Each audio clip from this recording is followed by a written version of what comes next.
impío, pero estas ovejas, ¿qué han hecho? Oro. Que tu mano, te ruego, sea contra mí, contra la casa de mi padre. Y él ora por la liberación del pueblo de Jerusalén. Y al final, ahí en el versículo 25, entonces Jehová escuchó y la plaga fue quitada de Israel. David oró y Dios oyó y Dios respondió a su oración. En 1 de Crónicas, capítulo 29, versículo 18, oh Jehová, Dios de Abraham, Isaac e Israel, nuestros padres, mantén esto siempre en la imaginación y pensamientos de los corazones de tu pueblo, y prepara su corazón para ti, y dale a Salomón mi hijo un corazón perfecto para guardar tus mandamientos, tus testimonios, tus estatutos, para hacer todas estas cosas, y para construir un palacio para el cual yo he provisto. David oró por su hijo, y como usted sabe, su hijo, en una parte de su vida fue el cumplimiento de esa oración, y en la otra, debido a su propia alternativa, fracasó. Pero David oró por Salomón. Boaz oró por Ruth. Daniel oró por Israel. Ezequiel oró por Israel. Isaías oró por el pueblo de Dios. David oró por Israel y los justos en la tierra y por su hijo, como vimos. Elí oró por Ana. Ezequiel, Esdras, tantos orando por el pueblo de Dios. Ezequías orando por Judá. Job oró por sus amigos. Moisés oró por Aarón y Miriam. Nehemías oró por Judá. Samuel oró por Israel. Jesús oró por Pedro y los otros discípulos y aquellos que inclusive lo mataron. Pablo oró por cristianos. Filemón oró por Pablo. Epafras oró por los colosenses. Los cristianos en Jerusalén oraron por Pedro, quien estaba en la cárcel. Y así es, así ha sido siempre y siempre será en el pueblo de Dios. Orarán unos por otros. Y en particular creo que vemos en el Antiguo Testamento y en el Nuevo Testamento el patrón de líderes piadosos orando unos por otros. El apóstol Pablo en Gálatas capítulo 4 versículo 19 dijo, hijitos míos, por quienes sufro dolores de parto de nuevo hasta que Cristo sea formado en vosotros. Pablo en su vida agonizó por la madurez de los cristianos en Galacia. Él estaba diciendo, sé que han sido redimidos, pero estoy agonizando, estoy teniendo dolores de parto hasta que sean como Cristo. La oración es vital en el perfeccionamiento de los santos. Para llevar a los cristianos a la madurez, esto demanda oración. En Hechos capítulo 6, por ejemplo, y en el versículo 4, encontramos la misma indicación. Recordará usted que en la primera iglesia, ahí los apóstoles estaban siendo estorbados por ciertos deberes físicos que les estaban quitando el tiempo del estudio de la palabra de Dios. Y entonces en Hechos 6:4 dice, en el versículo 3, dice, escogeos hombres que manejen esto, versículo 4, y nosotros nos entregaremos a la oración y al ministerio de la palabra. Y aquí realmente usted tiene una mirada a los dos aspectos sobresalientes del ministerio apostólico, la oración y el ministerio de la palabra. Muy importante, orar y predicar. Si usted va a Efesios capítulo 4, versículo 11, encontrará que los apóstoles, profetas, evangelistas y pastores que enseñan son dados a la iglesia para el perfeccionamiento de los santos. Yo soy dado a esta iglesia para el perfeccionamiento o la madurez de los santos, para que crezcan los santos. Ahora, ¿cómo es que eso se va a llevar a cabo? ¿Cuáles son los medios mediante los cuales los santos de hecho serán perfeccionados? En primer lugar, la Biblia es muy clara acerca del primer medio. Simplemente dice, toda la Escritura es inspirada por Dios y útil para enseñar, para redarguir, para corregir, para instruir en justicia, a fin de que el hombre de Dios sea perfecto. 2 Timoteo 3, 16 y 17. Entonces, la palabra de Dios es dada para perfeccionar. Pero hay un segundo elemento y ese está en Colosenses, ahí donde está usted, capítulo 4, versículo 12. Epafras, quien es uno de vosotros, siervo de Cristo, saluda, siempre rogando encarecidamente por vosotros en sus oraciones, para que estéis firmes, perfectos y completos en todo lo que Dios quiere. Y ahí tiene usted los mismos dos elementos que vimos en Hechos 6. Los apóstoles dijeron, nos entregaremos a la palabra y a la oración a favor de ustedes. Y para perfeccionar a los santos está la oración y la palabra. Y entonces usted encuentra que conforme comienza la carta a los Colosenses, antes de que Pablo comience a enseñar, él ora por ellos y les recuerda de esa misma oración.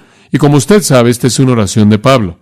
Él ora por ellos y desea que ellos sean llenos del conocimiento de su voluntad en toda sabiduría e inteligencia espiritual, para que anden como es digno del Señor, agradándole en todo, llevando fruto en toda buena obra y creciendo en el conocimiento de Dios, fortalecidos con todo poder conforme a la potencia de su gloria, para toda paciencia y longanimidad. Ahora ese es el contenido de su oración. Esa es la primera parte de su oración. Esa es la parte de la petición. La segunda parte de su oración está en los versículos 12 al 14.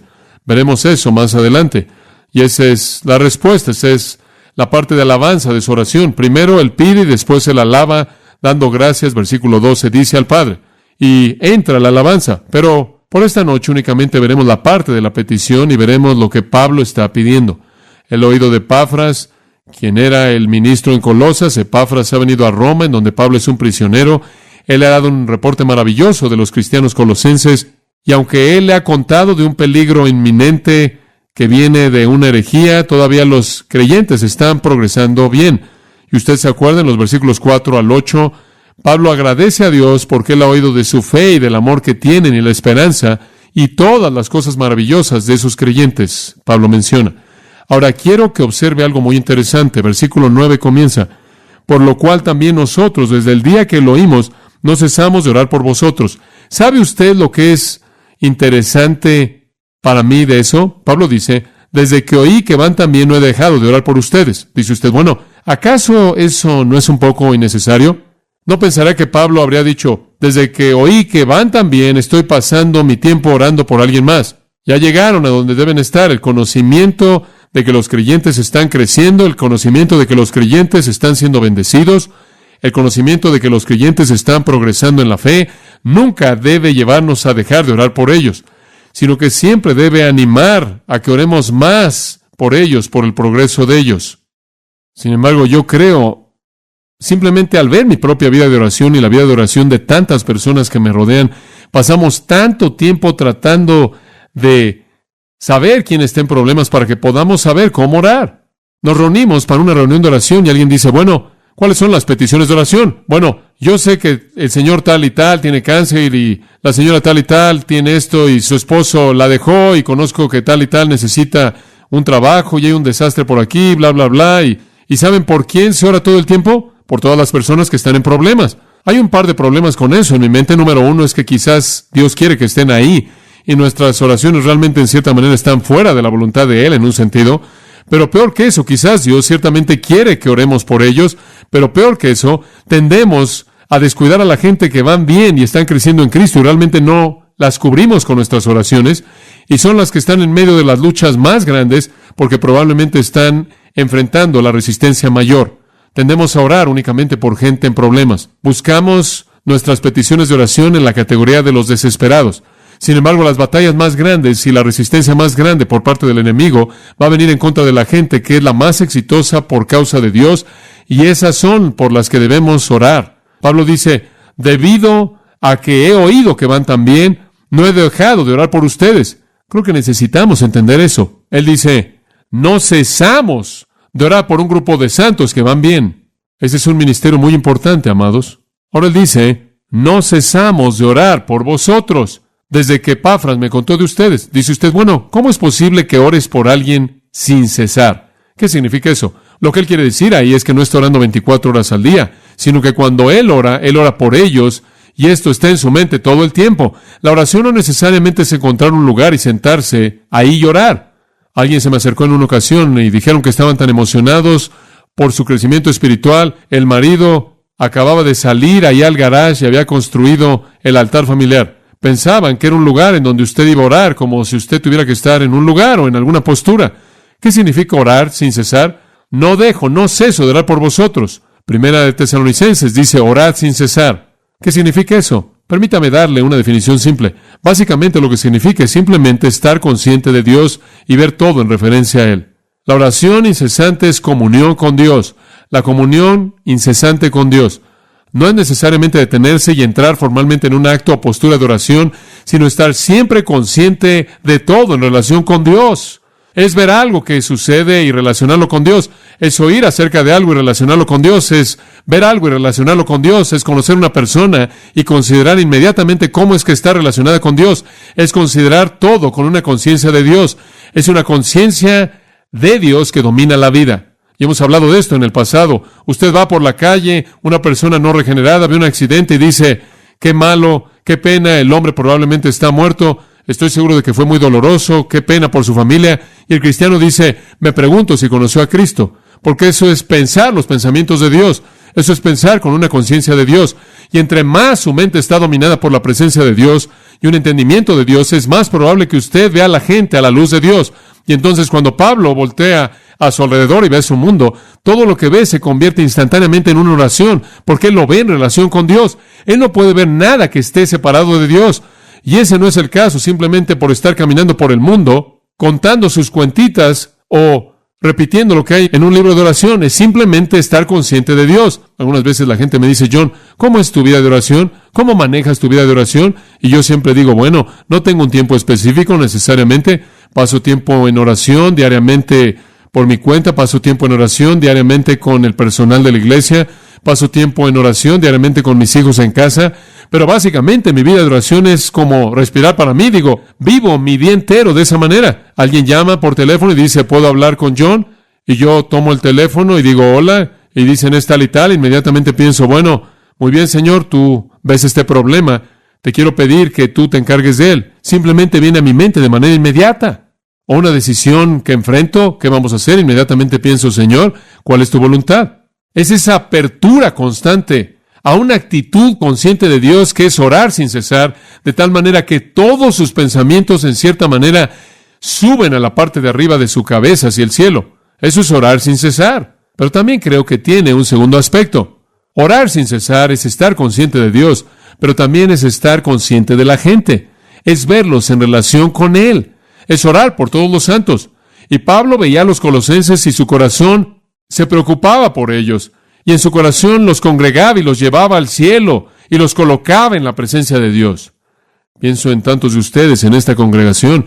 Algunos de ustedes ni siquiera se lo imaginan o nunca sabrían, pero el Señor los coloca en mi corazón. Y la manera en la que pienso en ustedes es simplemente así. Tal y tal tiene este problema, inmediatamente simplemente va al Señor. Encárgate de él, Señor. Y entonces orar sin cesar significa que usted está consciente de la gente y consciente de Dios, y ambos puntos se unen. Y aquí está el apóstol Pablo. Dios domina sus pensamientos y el amor hacia la gente domina sus pensamientos, y ambos puntos se unen en su vida de oración. Y entonces el apóstol Pablo, de manera natural, ora por todo el mundo. Él ora sin cesar por todo el mundo porque sus pensamientos están tan dominados por la conciencia de Dios y la conciencia de la gente a la que sirve y ama. Ahora él está orando. Bueno, ¿qué está pidiendo? Y esto es realmente interesante, versículo 9. Por lo cual también nosotros, desde el día que lo oímos, no cesamos de orar por vosotros. ¿Y qué pedimos? Y de pedir. Aquí viene su deseo, esta es su petición de oración, que seáis llenos del conocimiento de su voluntad. Vamos a detenernos ahí. Pablo dice, hay una cosa por la que oro por ustedes, y es que sean llenos del conocimiento de su voluntad. No solo que la puedan conocer, sino que pueda llenarlos a ustedes, que pueda controlarlos. El gran objeto de su oración, ser lleno del conocimiento de la voluntad de Dios. Ahora aclaremos los términos ahí para que entendamos lo que estamos diciendo. Observen la palabra llenos. Quiero que sean llenos. ¿Sabe una cosa? Usted puede conocer algo y no estar lleno del conocimiento de eso. Hay bastantes personas en el mundo que conocen los hechos de las Escrituras, que conocen los hechos de Dios, pero no dominan su vida. La palabra pleró en el griego es simplemente la palabra griega para llenar algo hasta su máximo nivel. Es una palabra que significa la ausencia de cualquier otra cosa. Si yo digo aquí está un vaso de leche y lo lleno, significa que lo lleno y no podría haber nada más añadido a ese vaso de leche sin que se derrame. Está totalmente dominado por esa leche. Esa es la palabra lleno. Es una palabra que significa algo totalmente completo. Y por lo que Pablo está orando aquí es que las imperfecciones y las ineptitudes de nuestro conocimiento de la voluntad de Dios sean más y más eliminadas hasta que estemos llenos de su voluntad. Ahora, la palabra lleno es usada en el Nuevo Testamento para algunas ilustraciones interesantes, particularmente en los Evangelios, para darle un par de ilustraciones y ayudarle a entender lo que significa. En Juan 16 y en el versículo 6, esto es lo que dice: pero debido a que os he dicho estas cosas a vosotros, la tristeza ha llenado vuestro corazón. Ahora, le he enseñado esto antes y quiero que escuche el significado. La tristeza ha llenado vuestro corazón. Lo que significa es que la tristeza ha tomado el control total y ha dominado la vida de los discípulos como individuos ahí. Y este es el aposento alto. De tal manera que ya no pueden equilibrar su tristeza con felicidad. La mayoría de nosotros tenemos una balanza y hay felicidad y la tristeza y equilibramos ambas. Ser lleno de tristeza significa que la balanza es inclinada hacia un lado y ya no podemos mantener el equilibrio en ese punto. Estamos totalmente inmersos en la tristeza. Eso es precisamente lo que la palabra significa.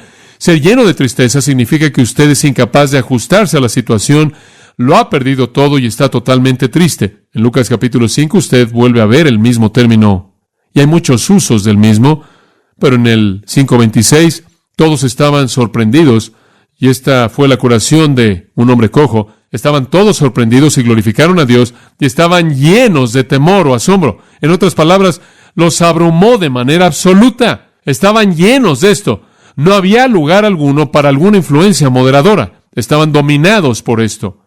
Capítulo 6 de Lucas y versículo 11. Y estaban llenos de furia. Y claro, estos son los líderes enojándose por Jesús, por su actividad en el día de reposo, y ya no podían equilibrarse a sí mismos. Terminaron en el fin del espectro por enojo. Estaban llenos de furia. Y de nuevo, es algo que está dominando totalmente y no hay algo que lo compense. En Hechos 4:31 dice, fueron llenos del Espíritu Santo y hablaron la palabra con denuedo. La mayoría de nosotros tenemos al Espíritu Santo aquí y a nosotros acá, y le damos un poco al Espíritu Santo y después lo equilibramos un poco. No queremos excedernos, pero fueron llenos del Espíritu de Dios, olvidaron sus personalidades, olvidaron sus egos, olvidaron todo y salieron disparando ahí al mundo y proclamando el Evangelio. Fueron dominados por Él. Ahora esto es precisamente el significado de la palabra, estar saturado, dominado, totalmente bajo el control de algo o alguien. En Hechos 6:5, y agradó el dicho a la multitud y escogieron a Esteban, a un hombre lleno de fe y del Espíritu Santo. Aquí estaba un hombre lleno de fe, no había duda en su mente. Él estaba entregado de manera total y dominado por la fe. La idea de la palabra entonces es control total. Un hombre está bajo el control dominante de lo que lo llena a él. Locura, tristeza, temor, fe o el Espíritu Santo. Ahora, Pablo quiere que los colosenses estén totalmente dominados por algo, que es que seas llenos del conocimiento. Ahora, su deseo aquí no es que ustedes tan solo conozcan unas cuantas cosas, sino que el conocimiento que tienen llene su vida para que los controle. Hay gente que pueden conocer cosas que no están bajo el control de lo que conocen. Y les decimos, tú sabes lo que debes hacer. Yo le digo a la gente cuando me pregunta, ¿cuál es la tristeza más grande o lo más triste que enfrentas en tu ministerio? ¿Saben cuál es?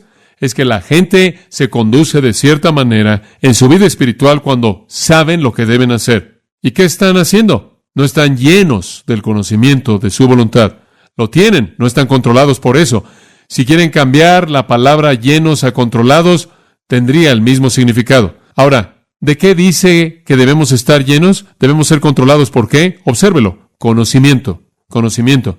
Un hombre estaba leyendo en un libro esta semana, dijo que cuando voy a la iglesia me siento como que quiero desarmar mi cabeza, colocarla en el asiento a mi lado, porque nada sucede que sea importante de ninguna manera a nada más allá de el botón que está en mi cuello. Todo es emoción, ¿es verdad? ¿Quiere Dios eso? ¿Acaso Dios quiere emocionalismo? ¿Dios quiere conocimiento? En 1 Corintios 1:5, en todo habéis sido enriquecidos por Él, en toda palabra y en todo conocimiento. Dios quiere conocimiento, Dios quiere llenarnos de conocimiento. En Colosenses 2:3, en Cristo están escondidos todos los tesoros de la sabiduría y del conocimiento. En Filipenses capítulo 1, versículo 9, y esto oro porque vuestro amor abunde aún más y más en todo conocimiento. En Filemón, versículo 6, que la participación de tu fe sea eficaz por el reconocimiento de toda cosa buena que es en ti, en Cristo Jesús. En otras palabras, quiero que aprendas quién eres en Cristo, que tengas ese conocimiento. En nuestra propia carta que estamos estudiando, Colosenses capítulo 3, versículo 9, no os mintáis los unos a los otros, habiéndoos despojado del viejo hombre con sus obras, y habiéndoos vestido del nuevo hombre, que es renovado en conocimiento según la imagen del que lo creó, y de nuevo conocimiento. Romanos 12:2, transformaos mediante la renovación de vuestro ¿qué? Vuestro entendimiento. Ahora, los creyentes como los colosenses necesitan ayuda, y necesitan esa ayuda en el área de la percepción espiritual. Sin ella podemos ser víctimas de manera fácil por parte de un sistema de pensamiento que es falso y que le quita la vida a la experiencia cristiana. De hecho, en Efesios capítulo 4, Pablo advierte de manera muy fuerte y dice, para que ya no seamos niños llevados por doquier de todo viento de doctrina. El creyente debe adquirir conocimiento. Esta es la oración de Pablo, y la palabra en el griego es epignosis. Es la palabra gnosis, la cual significa conocimiento. De nuevo, se le añade una preposición al frente, lo cual intensifica el significado. Es un conocimiento profundo, es un conocimiento fuerte, es un conocimiento minucioso, es un conocimiento detallado, es un conocimiento completo. Lo que él tiene en mente, un tipo de conocimiento que controla. Los cristianos deben saber. Dice usted, John, ¿qué debemos saber? Obsérvelo, observe su oración. Que seas llenos del conocimiento, aquí viene, de su voluntad. Esa es la clave para la vida cristiana, amados. No solo conocerlo, sino estar llenos de ella. Conocer su voluntad. ¿Sabe que el Señor Jesús hizo de esto el centro de su vida? Él dijo, vine a hacer la voluntad del Padre. Él oró en el huerto, no se haga, ¿qué? Mi voluntad, sino la tuya. Él le dijo a sus discípulos, su comida era hacer la voluntad del que lo envió. Él oró y enseñó a los discípulos a orar, hágase tu voluntad. Juan dijo, el que hace la voluntad de Dios permanece para siempre. La voluntad divina de Dios debe dominar todo. Es absolutamente crucial que un cristiano conozca la voluntad de Dios.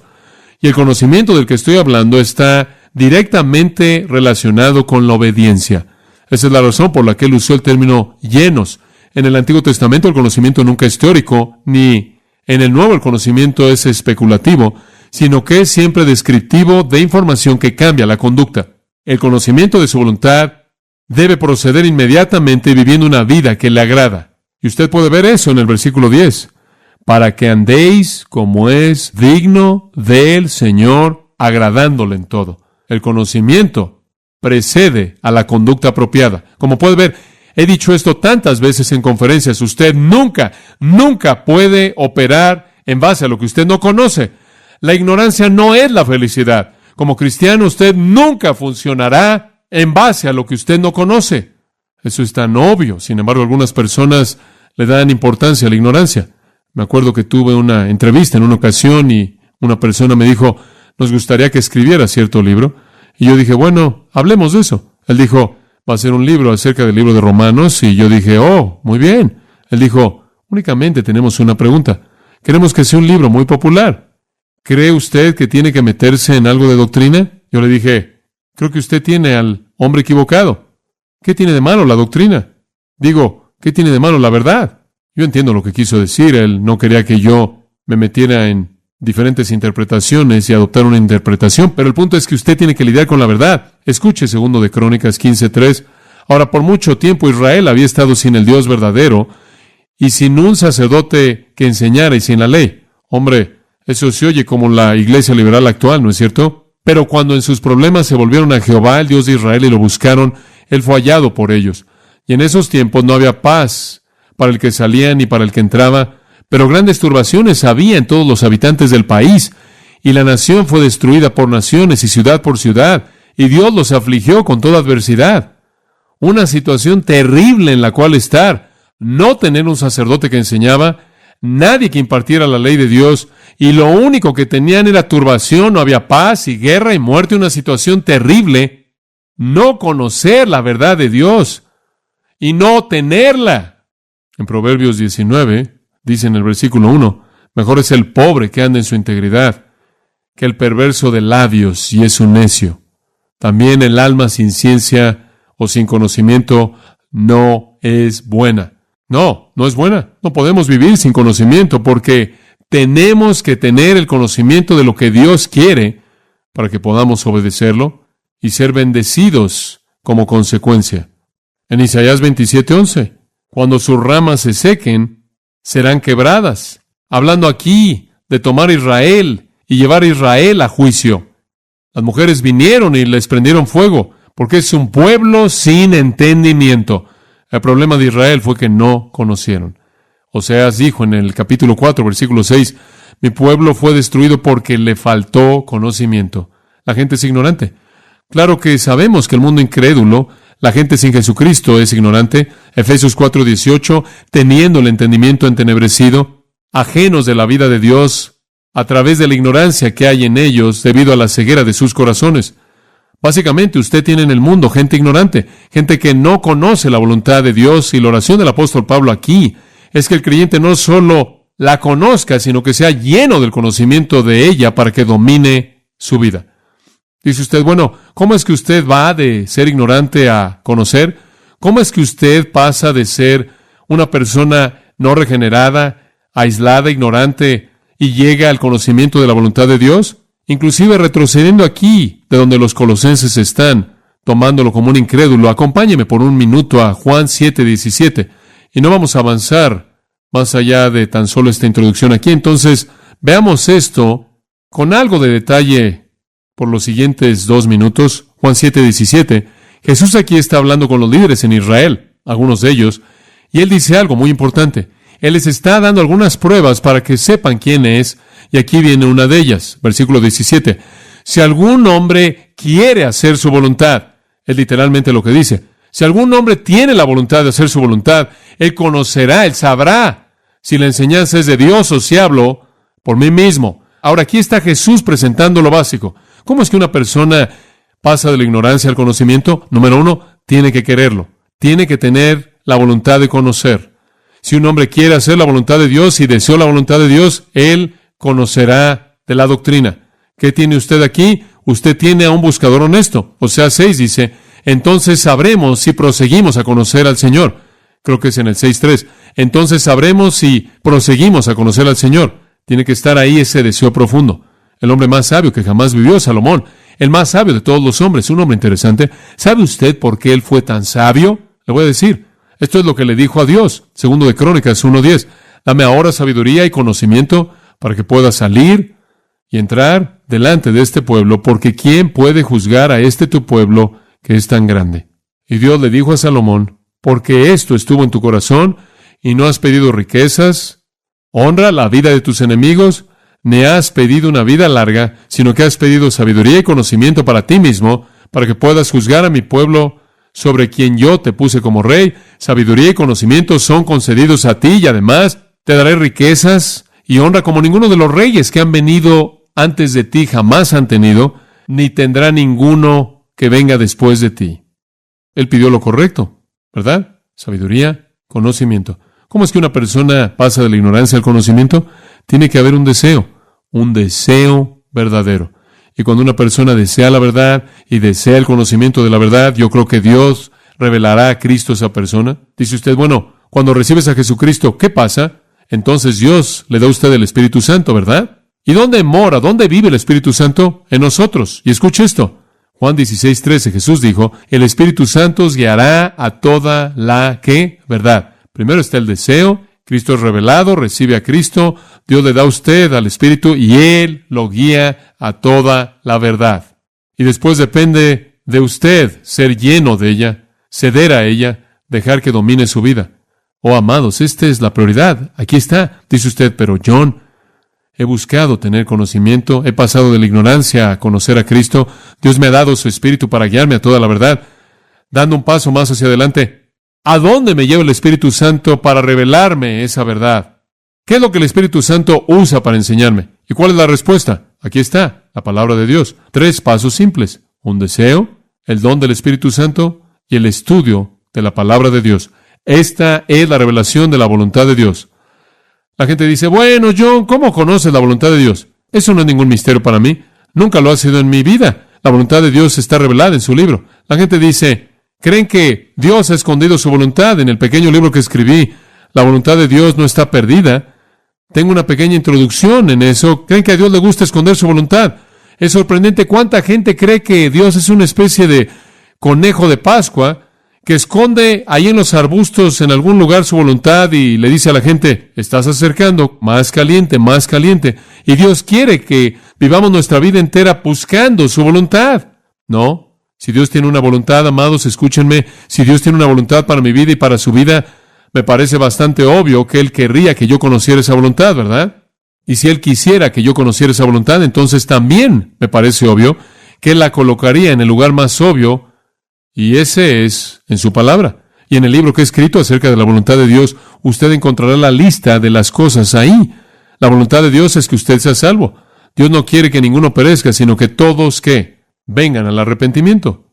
La voluntad de Dios es que usted esté lleno del Espíritu. Esta es la voluntad de Dios. No os embriaguéis con vino, en lo cual hay disolución, antes bien sed llenos del Espíritu. Efesios 5, 17 y 18.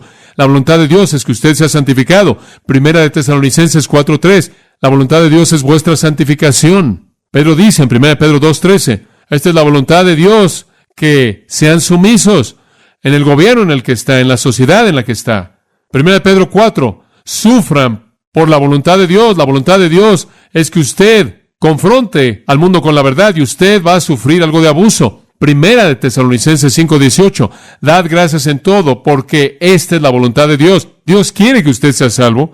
Él quiere que usted sea lleno del Espíritu, santificado, sumiso, sufriendo y diciendo gracias. Todo eso está revelado como su voluntad. Y si usted se encarga de eso, usted no va a tener problema alguno con la parte que no está revelada. Dice usted, John, ¿de dónde sacas todo eso? Aquí está en la palabra de Dios, eso es todo. Ahí es donde siempre busco. Si no tengo una respuesta, la saco de aquí. ¿Y sabe usted lo que sucederá? Cuando usted se llena del conocimiento de su voluntad en este libro, y no hay sustituto para eso, esa es la razón por la que la Biblia dice, procura con diligencia presentarte a Dios aprobado, ¿verdad? Demanda eso. Cuando usted llega al punto en el que ese conocimiento lo llene a usted, observe lo que suceda. Eso inmediatamente entonces controlará su conducta. Es como una computadora. Todo eso entra y, hombre, eso es exactamente lo que va a salir. Ahora obsérvelo en el versículo 9. Cuando usted está lleno del conocimiento de su voluntad, se va a manifestar en toda sabiduría e inteligencia espiritual. Esto es fantástico. Permítame mostrarle lo que significa aquí. El resultado de ser lleno con este conocimiento, saturado con este conocimiento, dominado con este conocimiento, será que esto va a controlar la vida de usted. Y créanme, puedo darle un testimonio personal de ese hecho. Si la gente que me conoce cree que soy diferente ahora de lo que jamás he sido, algo que ha hecho la diferencia es que el Espíritu de Dios me ha enseñado la verdad de Dios y la verdad de Dios domina mi patrón de pensamiento. Y lo que yo estoy pensando se va a manifestar en la conducta. ¿No es verdad? Ahora escucha esto. La obediencia es un resultado del dominio propio, ¿verdad? La obediencia es un resultado del autocontrol. Ahora escuche. El dominio propio es un resultado del control de la mente. El control de la mente es determinado por el conocimiento. Lo que yo conozco controla mis pensamientos me controlan a mí, y yo, bajo control, da lugar a la obediencia. Ahora, Pablo expresa este control de la mente al final del versículo 9. Teniendo todo este conocimiento llenándome, dará lugar a la sabiduría y al entendimiento espiritual, y después en la conducta, versículo 10, y andaré como es digno del Señor, agradándole en todo. Entonces el conocimiento entra, crea dentro de mí sabiduría y entendimiento, y da lugar a la conducta apropiada. Ahora, las dos palabras, sabiduría y entendimiento, Sofía y sunesis, son un poco diferentes. Sabiduría es un término amplio, y me gusta pensar de él como comprensión. Me gusta pensar de él como la capacidad de recolectar y organizar de manera concisa principios. Estudio la Biblia, todo el conocimiento entra, y a partir de ese conocimiento viene la sabiduría. Esa es la capacidad de principalizar las Escrituras, de hacer principios a partir de ella, de derivar principios que son las verdades reveladas por Dios, la comprensión de la verdad, de tal manera que no nada más es una conglomeración entera de hechos, sino de pronto comienza a formar principios en mi mente y los comprendo. Y después notará el siguiente término, en toda sabiduría y entendimiento espiritual. Eso implica la capacidad de tomar esos principios comprendidos y aplicarlos. Y observe, sabiduría e inteligencia espiritual. Esto viene del Espíritu Santo. Entonces mi mente está bajo control porque está saturada por las Escrituras. Después toda esa verdad que está ahí es sintetizada y principalizada en mi mente y se convierte en la sabiduría de Dios en mi mente, y después es aplicada conforme estoy entendiendo las cosas que me están rodeando y estoy haciendo la aplicación apropiada de la verdad de Dios. Entonces, el conocimiento lleva a principalizar, lo cual lleva a implementar la verdad.